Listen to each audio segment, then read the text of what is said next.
اللہ الرحمن الرحیم یا رب لک الحمد کما ینبغی لجلال وجہک و عظیم سلطانک۔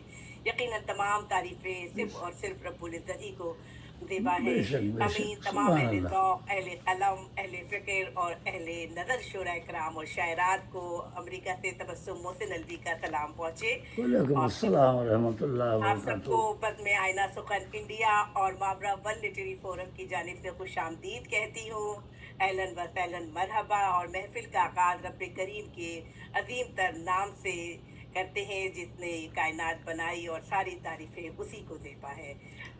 میں ملتمس ہوں محترم جناب تنویر پھول صاحب سے کہ آپ کلام الہی کی سعادت حاصل فرمائیں اور ہمارے تمام سامعین کے دلوں کو تابندگی عطا کریں۔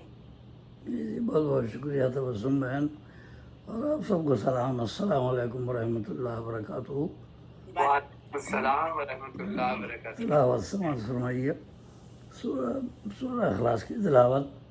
سورہ اخلاص کو حدیث میں تہائی قرآن بتایا گیا ہے جی ہاں بالکل، کہ قرآن کا 1/3 ہے. اگر 3 بار سورہ اخلاص پڑھنا ہے تو یہ قرآن کے برابر ثواب. ماشاء اللہ صحیح بات ہے جی۔ جی تو یہ سماعت فرمائیے. اعوذ باللہ السمیع العلیم من الشیطان الرجیم، بسم اللہ الرحمن الرحیم. قل هو اللہ احد اللہ الصمد لم یلد ولم یولد ولم یکن له کفوا احد. صدق اللہ العلی العظیم. تو یہ سورہ اخلاص کی تلاوت آپ نے سماعت فرمائی، اور اس کی منظوم تفہیم پیش کرتا ہوں. امان اللہ کی لیتا ہوں میں شیطان کے شر سے، جو دھتکارا ہوا ہے جو ہے باغی رب اکبر سے. وہ رب ہے سننے والا اور وہی ہے جاننے والا، وہی ہے حامل عظمت، وہی تو سب سے ہے اعلیٰ.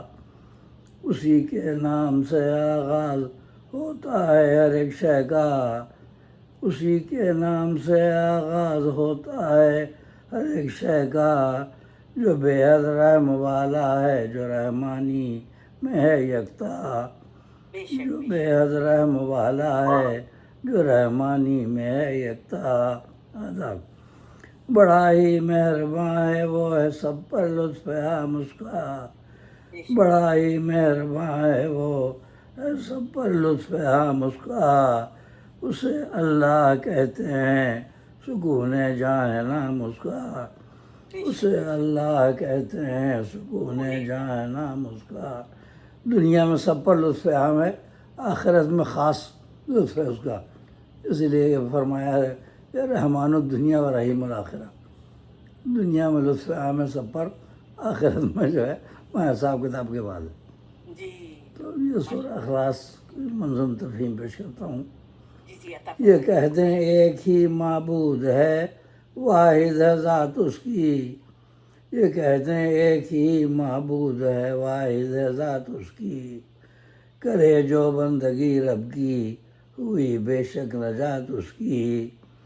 یہ کہتے ہیں ایک ہی معبود ہے، واحد ہے ذات اس کی. کرے جو بندگی رب کی، ہوئی بے شک نجات اس کی. بے شک اسے اللہ کہتے ہیں یہی ہے اسم خاص اس کا. اسے اللہ کہتے ہیں یہی ہے اسم خاص اس کا. یکتائی اسی کی شان ہے اس کی ذات بے پرواہ. یکتائی اسی کی شان ہے اس کی ذات بے پرواہ. بھلائی ہے اسی کی جس نے مولا کی اطاعت کی. بھلائی ہے اسی کی جس نے مولا کی اطاعت کی. اسے حاجت نہیں ہرگز کسی کی بھی عبادت کی. اسے حاجت نہیں ہرگز کسی کی بھی عبادت کی. وہ یکتا ہے نہیں اس کا پدر کوئی نہ ہے مادر. وہ یکتا ہے نہیں اس کا پدر کوئی نہ ہے مادر. ہے اس کی ذات لاسانی نہ فرزند اور نہ ہے دختر. ہے اس کی ذات لاسانی نہ فرزند اور نہ ہے دختر. نہیں ہمسر کوئی اس کا ہے واحد وہ زمانے میں. نہیں ہمسر کوئی اس کا واحد وہ زمانے میں اسی کا حکم چلتا ہے جہاں کے کارخانے میں بے شک بے شک مطلب نہیں ہمسر کوئی اس کا واحد وہ زمانے میں اسی کا حکم چلتا ہے جہاں کے کارخانے میں صدق اللہ العلی العظیم بہت بہت شکریہ جزاک اللہ خیر جزاک اللہ خیر جزاکم اللہ خیر بلغ جزاکم العلا بکمالہ کشف الدجا بجمالہ حسنت جمیع خصالہ صلو صلی اللہ علیہ علیہ وآلہ وآلہ وسلم بارگاہ